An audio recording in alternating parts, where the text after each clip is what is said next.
Hello everyone, তো আজকে আমি আপনাদের সাথে কথা বলবো ডুপ্লিকেট মার্কিং নিয়ে, যে আপনারা কিভাবে ডুপ্লিকেটটা মার্কিং করে যাবেন। আর এবং যখন কাজটা ডুপ্লিকেট বের হবে তখন আপনাদের কি করা লাগবে, এই জিনিসটা নিয়ে আমি আপনাদের সাথে আজকে কথা বলবো। যেমন প্রথমে যদি আমি এই লিঙ্কটা ওপেন করি, ওকে, এই লিঙ্কটার ভিতরে দেখা যাইতেছে এই লিঙ্কটার যেই সাসপেক্ট আছে,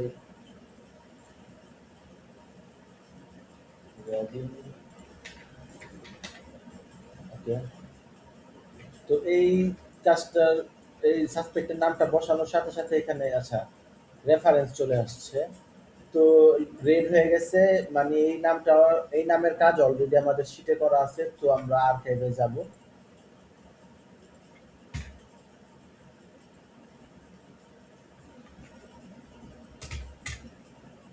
আমরা আর্কাইভ শিটে যাব। আর্কাইভ শিটে যাওয়ার পর এই নামটা দিয়ে আমরা সার্চ করে দেখব যে আসলে এই কাজটাকে আমাদের আগে অলরেডি করা হয়েছে কিনা। ওকে, তো আচ্ছা 28টা রেজাল্ট পাইছে, মানে এই কাজটা আমাদের অনেক বেশ কয়েকবারই আসছিল। আচ্ছা, তো আমি আসলে দেখবো যে আমাদের যে কাজটা ওইটা আর যেটা অলরেডি রিকোয়েস্ট পাঠানো হয়েছে ওইটা কি সেম কিনা। ওকে, তার জন্য আমি লিঙ্ক ওপেন করবো। হ্যাঁ, সেম, যেটা রিকোয়েস্টেড আছে আর আমাদেরটা সেম কেস। তো যেহেতু সেম কেস, সেক্ষেত্রে আমরা এটা রিকোয়েস্ট পাঠাবো না, কারণ এটা অলরেডি ডুপ্লিকেট করে গেছে।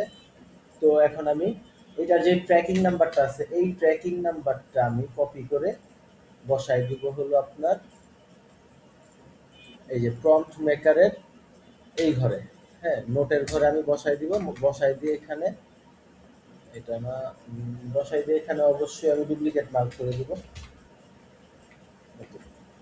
এখানে ধরেন আমার নাম থাকবে, আপনাদের যার যার নাম থাকবে যে কাজ করতেছেন। তো আমি এটা ডুপ্লিকেট মার্ক করে দিলাম। মার্ক করে দেওয়ার পরে এটা কোনটা দেখে আমি ডুপ্লিকেট যেটা ডিসিশন নিছি ওইটার নাম্বারটা বসায় দিলাম। তারপর রিকোয়েস্টর যেটা করবে, রিকোয়েস্টর কাজটা চেক করবে যে আসলে ঠিক আছে কিনা, এটা কি উনি যে ট্র্যাকিংটা দিছে কেসটা কি সেম কিনা। যদি সেম থাকে উনিও সেম ট্র্যাকিং নাম্বারটা ওনার রেফারেন্সে বসায়, উনিও এটা ডুপ্লিকেট মার্ক করে দিবে, সাথে ওনার নাম তো থাকবেই। তো এটা নর্মাল। আচ্ছা, তো এখন আসি যে আমরা ম্যাক্সিমাম কি ভুলটা করে থাকি। আচ্ছা, আমরা ম্যাক্সিমাম সময় যে ভুলটা করে থাকি, ধরেন আমি এই নামটা আমাদের আর্কাইভ শিটে সার্চ করার পর ধরেন 28টা রেজাল্ট পাইছি, আমরা মনে করি কি অনেকে যে দূর যে কোনো একটা লিঙ্ক হয়তো বসায় দিলেই হলো। হ্যাঁ, সরি, যে কোনো একটা ট্র্যাকিং নাম্বার হয়তো বসায় দিলেই হলো, যদিও সবগুলা সেম কেসই। হ্যাঁ, ধরেন আপনি এটা চেক করলেন, হ্যাঁ এটাও দেখতেছি সেম কেসেরই। তো আমি চিন্তা করলাম যে না, আমি এইটাই বসাই দিই। তো আসলে এইটা বসাই দিলে হবে না, অবশ্যই আপনার ওই কেসের এই রেফারেন্সটা বসানো লাগবে, যেইটা দেখে আপনি আপনার ডিসিশন মেক করতেছেন যে এটা কেন ডুপ্লিকেট। হ্যাঁ, এটা যদি এরকম হয় যে রিকোয়েস্ট আগে করা হয়েছে, অবশ্যই রিকোয়েস্টেডটা বসানো লাগবে। রিকোয়েস্টেডের যদি আপনি ট্র্যাকিংটা না দিয়ে ভুলে অন্য একটা ট্র্যাকিং দিয়ে দেন যেটা অন্য কোনো কারণে ক্যান্সেল হয়েছে, সেই ক্ষেত্রে আপনি ওইটার জন্য পেমেন্ট পাবেন না। প্রম্পট মেকার ওইটার জন্য পেমেন্ট পাবে না। রিকোয়েস্টর যখন ওই ঠিক ট্র্যাকিংটা দিবে তখন রিকোয়েস্টর ওই পেমেন্টটা পেয়ে যাবে।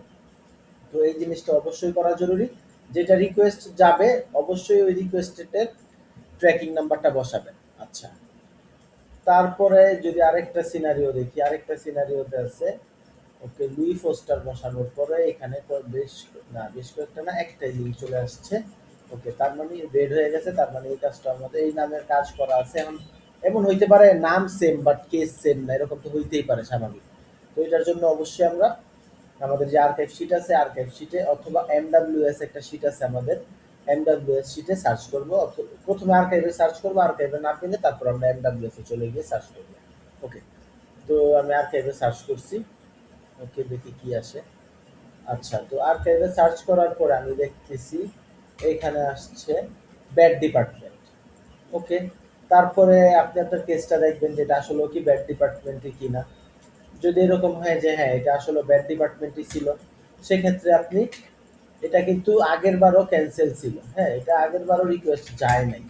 যদি আমি আপনাদের আবার দেখাই এখানে নিয়ে আর্কাইভ নিয়ে, এটা কিন্তু আগের বারও ক্যান্সেল ছিল। এখন কথা হলো যে এটা আসলেও ব্যাড ডিপার্টমেন্ট। হ্যাঁ, সেক্ষেত্রে আমি এটা, যেহেতু আগের বারও ব্যাড ডিপার্টমেন্ট ছিল, এখন আমি চেক করার পরে দেখলাম হ্যাঁ এটা আসলেও ব্যাড ডিপার্টমেন্টই ছিল, তখন আমি এই ব্যাড ডিপার্টমেন্টের যে ট্র্যাকিংটা আছে ওই ট্র্যাকিংটা বসাই দিব রেফারেন্সের ঘরে। ঠিক আছে, আর যদি আমি দেখতেছি যে না, আগের বার যে এটা ভ্যাট ডিপার্টমেন্ট মার্ক করছে ওইটা ভ্যাট ডিপার্টমেন্ট না, ওইটা এখন আমরা রিকোয়েস্ট পাঠাইতে পারতেছি, সেক্ষেত্রে আমরা ওইটার পুরো কাজটাই কমপ্লিট করব। আবার যদি এরকম দেখি যে এটা অন্য কোনো রিজনে ক্যান্সেল হইতেছে, যে ধরেন আগের বার এটা ব্যাড ডিপার্টমেন্টের কারণে ক্যান্সেল হয়েছিল, বাট এইবার ক্যান্সেল হইতাছে অ্যাভয়েড স্টেটের কারণে, সেক্ষেত্রে আপনি চাইলে ওইটা অ্যাভয়েড স্টেট, ওইটা তখন আপনি অ্যাভয়েড স্টেট মার্ক করে দিবেন, তখন আর ট্র্যাকিং এর দরকার নাই।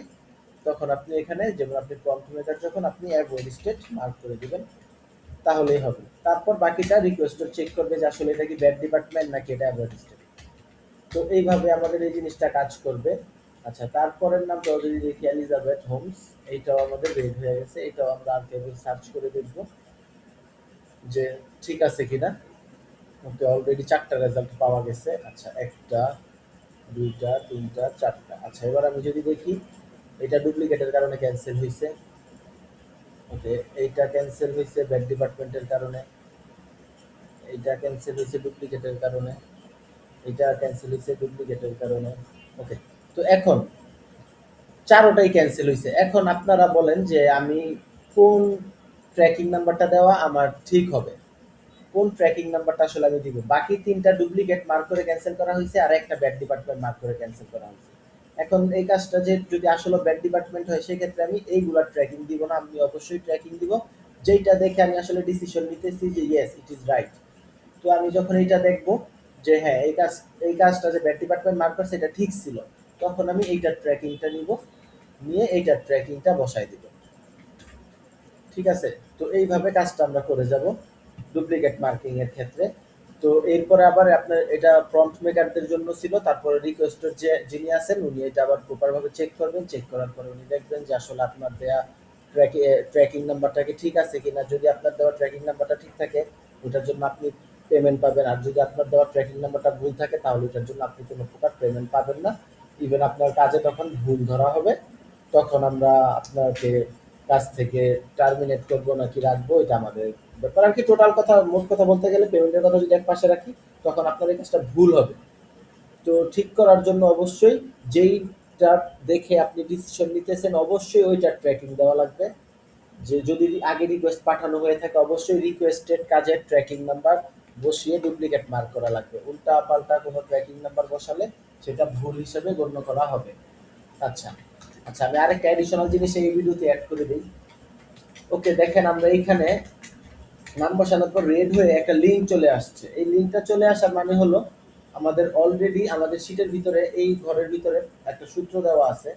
এই ফাংশন আমাদের ফাইন্ড করে দিতেছে যে এই নামের এই কাজের অলরেডি কি আমাদের করা আছে কিনা। এই নামের কাজ আমাদের অলরেডি করা আছে, এই কারণে আমাদের এখানে লিঙ্ক চলে আসছে। যেহেতু এদিকে একটা লিঙ্ক চলে আসছে মানে একবারই সেই কাজ, এই কাজটা একবারই আমাদের কাছে করা আছে। যদি এরকম হইতো 3-4টা লিঙ্ক চলে আসতো সেক্ষেত্রে আমরা বুঝতাম যে 3-4 বার করা হয়েছে।